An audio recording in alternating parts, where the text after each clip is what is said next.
Pour moi, le syndicat, alors c'est pas que ça, et là, bien sûr, mais ça doit être un rond-point aussi. Mmh. Alors bien sûr, il y a des directions confédérales, bien sûr, il y a des structures de négociation qui font que, c'est en tension avec la base et tout.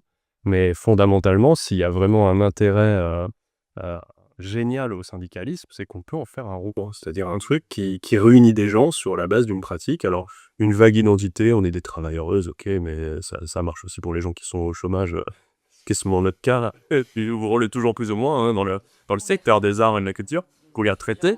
Et ce qui est important, c'est pas, effectivement, à l'entrée du syndicat, je sais pas, comme chez les trotskistes, on donne pas un bréviaire, un corpus de bouquins à lire et puis machin avant de vraiment, faire partie de notre organisation. Tu vas devoir passer un examen et tout. Non, c'est comme un rond-point, quoi. Tu viens, tu discutes et puis surtout, tout de suite, tu vas être mobilisé sur des trucs pratiques, sur des choses pratiques, ouais, et ça, c'est quand même un truc qui et je pense vraiment, je le dis, maintenant, on a souvent, de l'extérieur, et je l'ai eu aussi, dans ma période, plus, toto, on va dire, l'image des syndicats comme un truc vraiment hiérarchique, très organisé comme la CGT, où il y a la confédération qui dirigerait les fédérations, qui dirigerait les syndicats, alors que ça se passe pas du tout comme ça dans le concret.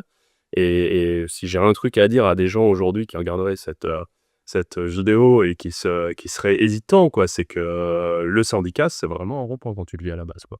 Après, bien sûr, tu fais pas tout ce que tu veux parce qu'il y a aussi une orga, qui est pas si verticale que ça. Il y a aussi une orga, mais justement, si on veut dépasser ce truc, il faut qu'on soit, nombreux et nombreux à en faire un rond-point.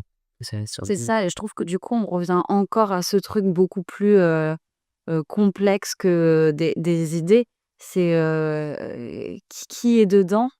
Qui décide de quelle, image, enfin, organise, la visibilité de l'extérieur? Qui, accueille? Qui, permet, que chacun ou chacune se sente, concerné? Par exemple, moi, j'ai l'impression dans mon syndicat, c'est parce que ces dernières années, il y a, une revendication, beaucoup plus révolutionnaire, que ça attire beaucoup plus de monde et qu'on grossit énormément et que des gens regardent de l'extérieur, mais aussi parce qu'un travail interne tourné vers l'extérieur, tourné vers, l'inclusion, la transparence, voilà, tous ces trucs-là est fait et après bien sûr, ça revient aussi sur des questions hyper, individuelles, bah, de rapports interpersonnels et il faut le dire et du coup, il y a pas vraiment de recette, magique et mathématique parce qu'on voit bien qu'à des endroits, ça marche pas parce qu'il y a quelqu'un qui bloque, qui verrouille le truc et hem et en même temps, il y a un enjeu de démocratie très fort parce que les bases sont posées là-dessus et qui, moi, me réconcilie vraiment avec ça, c'est qu'une voix est une voix et il y a pas, le vieux, parce qu'il a 30 ans d'expérience, qui va prévaloir sur celle qui vient d'arriver et et que même s'il y a et il y a plein de problèmes en interne, évidemment, c'est réglable avec, cette sorte, de règles posées de base et c'est quand même hyper agréable. C'est que normalement, il y a pas de truc insoluble en disant, «C'est des lois de la nature», quoi et ça fait quand même vachement de bien parce que, on peut en faire des zones safe, si on décide de les occuper et ça nous fait grossir parce que ça devient des espaces de confiance pour, tout le monde. Mmh. Et je pourrais dire aussi sur les espaces d'organisation. Alors là, ça parle beaucoup des syndicats en tant qu'espace d'organisation. Moi, j'avoue que j'ai été syndiqué et je suis syndiqué dans plusieurs, syndicats, de par le fait que je circule dans pas mal d'activités différentes. Mais j'ai jamais su, c'est pas pour dénigrer d'aucune manière, vraiment m'épanouir, trouver un espace émancipateur à cet endroit-là. Je dis pas que ça l'est pas, ça peut l'être, mais je pense qu'il faut aussi développer d'autres espaces et notamment à l'échelle des lieux de vie. Parce que tout se passe pas sur les lieux de travail. Il y a beaucoup de gens qui sont en dehors du travail ou qui sont dans le travail informel. Voilà, c'est pas, les usines comme, au 19e, début du 20e et je pense qu'il faut aussi s'organiser au niveau des lieux de vie.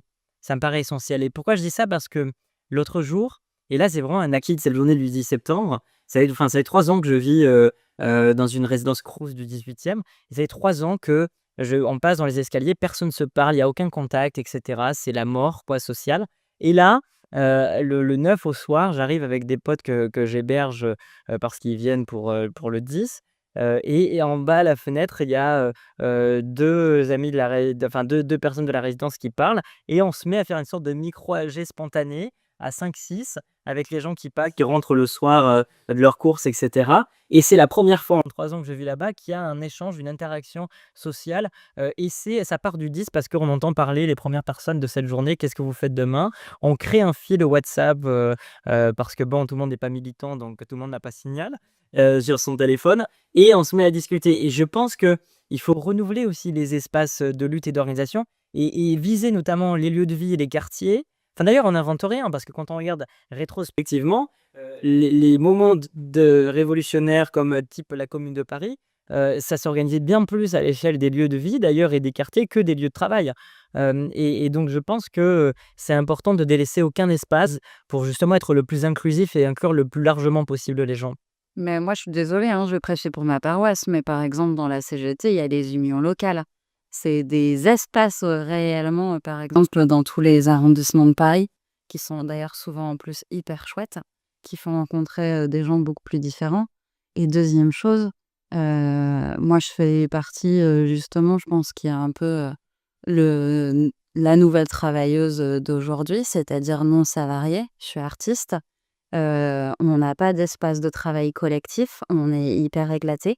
On n'a pas l'habitude, de se coordonner, de travailler ensemble et je pense qu'on est l'exemple même de la réinvention du syndicalisme et donc je pense aussi qu'on a une image très vieillissante et qu'il y a beaucoup de choses à inventer dans ce cadre-là et je pense que, on le on le projette aussi comme un truc très figé en termes de moyens de fonctionnement. Et je pense juste qu'il y a des sortes de bases solides qui seraient trop connes de pas investir parce que ça a été énormément de travail et de moyens mis en place pour les créer. Et enfin, je suis allée au centre de formation Benoît Frachon à Gif-sur-Yvette la semaine dernière pour donner une formation. Donc, c'est un centre qui appartient à la CGT, c'est 7 hectares de parc. C'est un truc délirant. J'avais l'impression que j'étais morte et que j'étais arrivée au paradis de la syndicaliste. Et, et je me suis dit, putain, c'est les travailleuses qui ont fait ça. Genre, ça leur appartient. J'ai trouvé ça mais tellement incroyable. Et ça se monte pas en un jour de soulèvement dans nos villes. C'est... Et je me dis, voilà, on peut pas tous les jours réinventer l'eau chaude non plus. Faut aussi savoir utiliser ces moyens qui ont été construits au cours de dizaines et de dizaines d'années pour pouvoir aller plus loin aujourd'hui.